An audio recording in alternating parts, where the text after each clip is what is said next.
Last time in art, we read A Splash of Red about the life and art of Horace Pippin.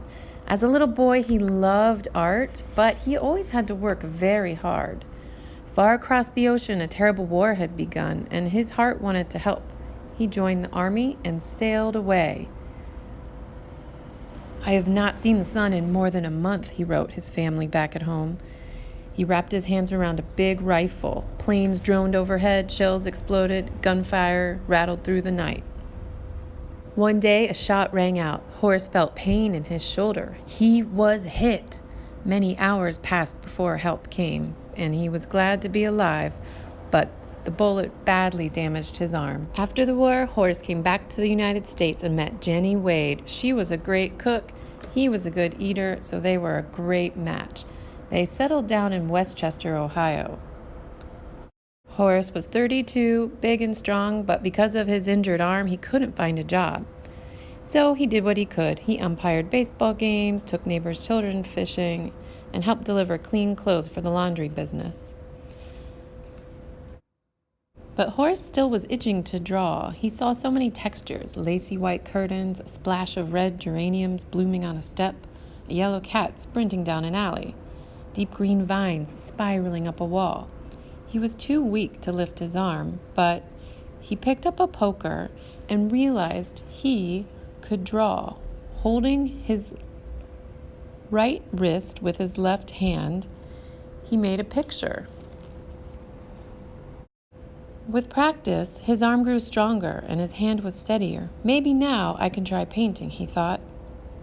Every day and late into the night, Horace worked on his painting. He used gray, black and white, the somber colors of war. Here and there, he added a splash of red. He used 100 layers of paint. He decorated the frame with tiny sculptures. And 3 years later, he finished.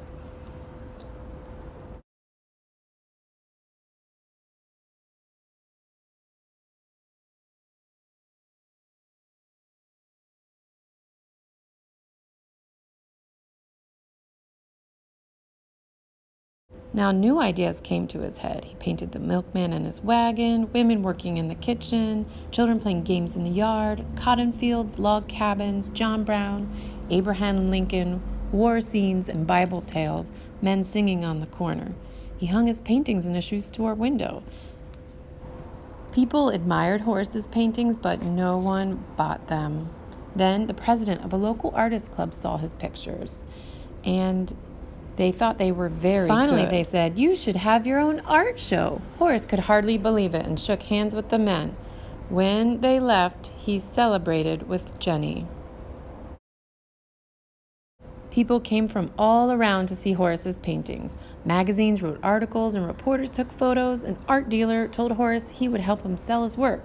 More than 40 years had passed since he won his first box of paints, and now at last everyone knew he was an artist. He became quite famous. Collectors admire him, and even movie stars bought his work. And late at night, if you stood outside his house, you could see him leaning toward his easel, his left hand holding up his right, painting the pictures in his mind.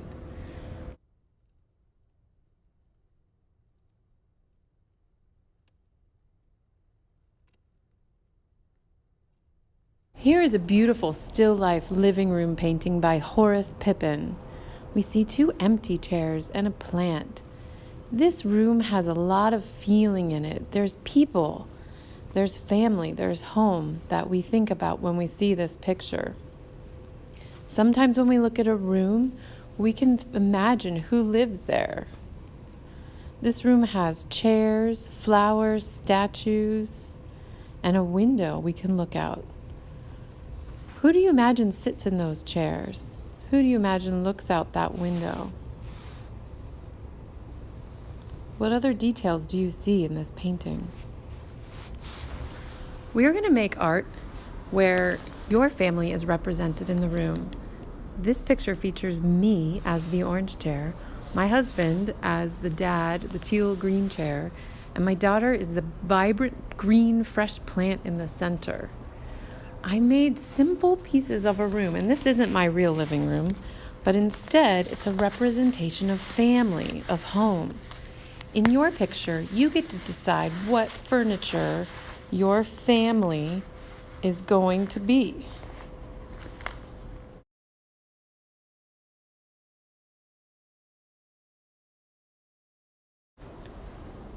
In Beauty and the Beast, even the people in Beast's castle turned into furniture.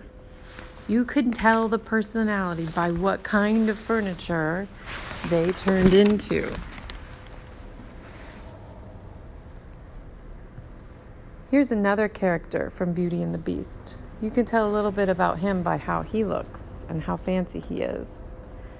This is the more recent Beauty and the Beast with live action people, and we can see the opera singer and the interesting piece of furniture that she became.